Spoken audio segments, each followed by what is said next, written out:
All right, our daily stats. Total confirmed cases worldwide, 735,000. This is up from 524,000 on Friday.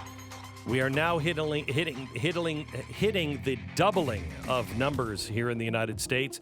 Total confirmed deaths worldwide. Friday it was 24. Today it's 34,804. The cases confirmed recovered, 155. That's also significantly up, 125 since Friday. 5% of active cases worldwide are considered serious, needing hospitalization. Now, 11% in the U.S. of confirmed cases require hospitalization, roughly on par with Italy, who is at 12% hospitalization. The U.S. now has 142,000 confirmed cases, 2,489 deaths.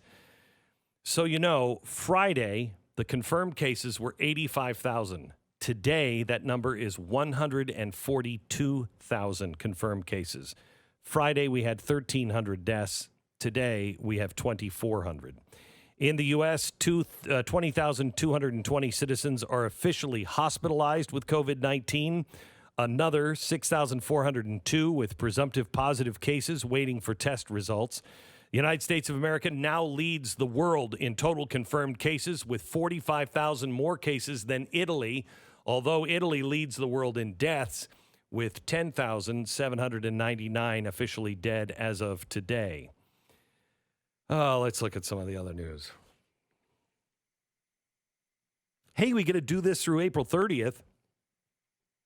Trump administration, no matter what the media said about Donald Trump was not going to say everybody back to work tomorrow.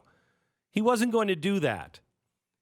What he said last week is, I'd like to have everybody back by Easter, but that's our goal. Let's see, and I'll look at the numbers. Well, he looked at the numbers, and he thinks that we need these extreme restrictions until April 30th. That was announced last night. COVID-19 epidemic in New York continues. The 911 system has been overwhelmed officially. The emergency system receiving now over 7,000 calls a day, more than any other time since 9/11. The system had broken 3 records in just the last few days, with nearly 8,700 calls on Thursday. Many of the calls are from people with high fevers and flu-like symptoms. It's a war zone, said one of the paramedics. There's no way we can respond to this many emergency calls. They have now suspended CPR and artificial respiration. By Friday, more than 206 emergency technicians from the New York Fire Department had tested positive for COVID-19. Another 750 NYPD officers have also tested positive. More than 10% of New York's police force is currently offline now due to infection or quarantine due to the suspected infection.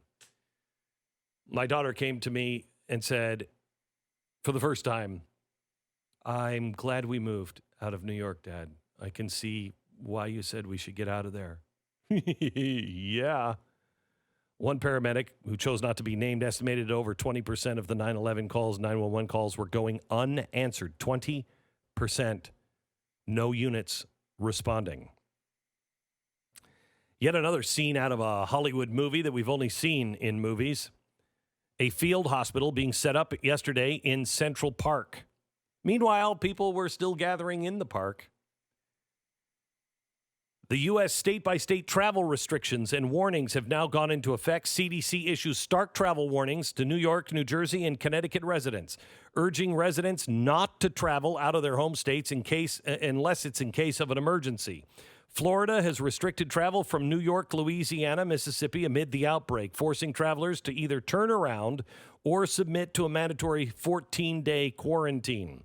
Florida's governor has indefinitely closed all of the vacation rentals to any out-of-state travelers, notifying existing renters to finish your stay and go home. Quarantines for fines and out-of-state travelers. This is crazy. New York and Rhode Island both restrict travel from New York, Connecticut, New Jersey, including those with vacation or summer homes in the state. Both states are using the National Guard troops to enforce the travel restrictions and requiring 14-day quarantines on any out-of-state travelers. Hawaii has now arrested 2 and issued warnings to more than 70 tourists who violated shelter-in-place warnings. Can you imagine being stuck in a hotel someplace? What that must be like? Oof. Nevada reportedly considering closing the border to California, according to the Los Angeles Times. When's the last time you heard about that in history, Stu? I mean, this is how crazy it is. Nevada closing its border with California.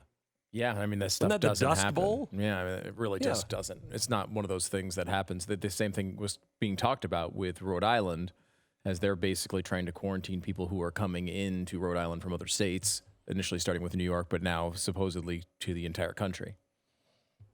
I got a new punishment for my kids. If they were a little younger, it'd be a little more effective. You screw up, you don't take care of the stuff, you got to watch another episode of The Stand with me tonight.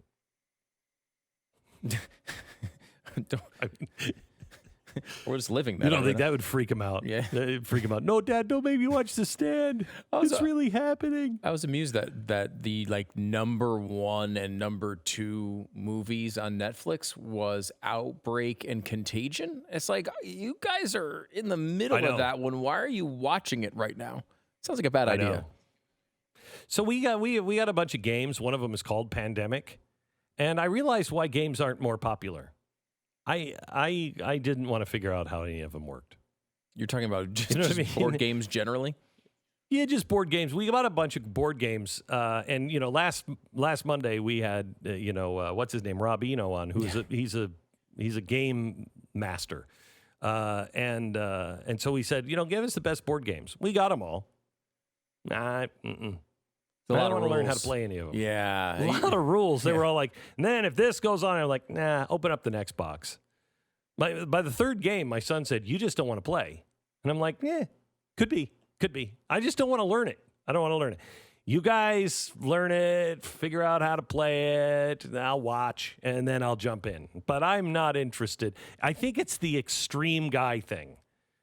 When it comes to like building bikes, for Christmas and everything else, the handlebars are usually missing on the bikes that I would buy.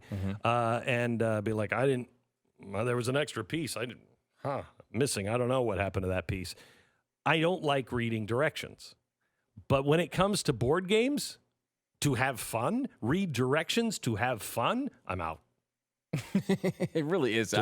Because it's so much usually on those games, especially like the quote unquote better the game is, the harder it is to get to learn, and the how many different rules there are and changes of the rules and very specific circumstances where you have to know exactly which thing to do in what order. It's like, all right, this is supposed to be fun. Am I doing my taxes? What are we doing here? I know, and it's like the this one game had you'll have to take the ice crystals.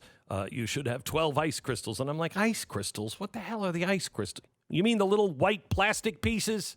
Just call them little white plastic pieces. And from here on out, you can call them, I spend all this time looking at the pieces going, I don't know, what is this? Well, this is the turbo engine of the... No, it's not. It's a little black piece. Just call it a little black piece. Oh.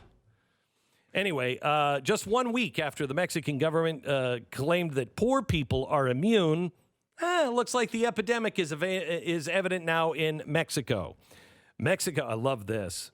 Mexico's response was late, wrong, slow, and many people are going to die, according to Dr. Carlos Del Rio, an infectious disease specialist at Emory University in Atlanta, Georgia. There's no reason to believe the virus here should behave differently among this population. Cases are growing in Mexico exponentially. I'm telling you, as a matter of national security, we need to close our borders. Close the borders. Especially the Mexican for border. people coming over. Because they've done absolutely nothing. They were doing soccer matches way after our NBA seasons were was canceled. The president has been walking around down there. doing meet and greets. It is a complete disaster. They've done nothing. And Glenn, what have they done with Trump and his response? They've been critical the entire way, despite the fact that he did the first, international flight quarantine in 50 years, incredibly early in the middle of all this from China. And we've gone over, they've done a lot of stuff here. We obviously He did all of the flight changes in Europe as well, and they bitched about that. Yep. That was stunning when he did that. He was the first. And they've been trashing him the entire time. Now they're trashing him because he was talking about a potential quarantine of New York, which Andrew Cuomo thought wasn't neighborly, which apparently is what we're worried about right now. Being if you're neighborly enough, which the entire concept of what we're doing right now is not neighborly. I don't know if anyone's noticed that, but you know what the title was for the way Mexico responded in mid-March from the New York Times. Now, they've been trashing Trump the entire time at every little step, everything. He hasn't done enough. He hasn't focused enough. The Mexico response was this. We call for calm. Mexico's restrained response to the coronavirus. Oh, they were showing restraint. They were showing restraint. Trump, every single thing he does is evil and racist, but they were just showing restraint in not doing anything and having giant 50,000 person soccer matches after everything else on earth had been canceled. And just last week, they actually came out, a governor of one of the states came out and said, rich people, this is a rich people disease. Poor people can't get it. Like coronavirus is checking your bank account or something. What restraint? It's ridiculous. What restraint they're showing there by letting people know. I'm telling you, we are going to be it will happen in California. That's already going to have a problem. We should up these portable hospitals up at the border. We should be doing something right now. I don't want to be taking care of people, but it's going to happen. You're going to have a humanitarian crisis on the border. The left is going to be screaming about it, and it's going to be Donald Trump's fault. He should move on this to protect our border right now. If we had a fence, we wouldn't have this problem. But, why have a fence?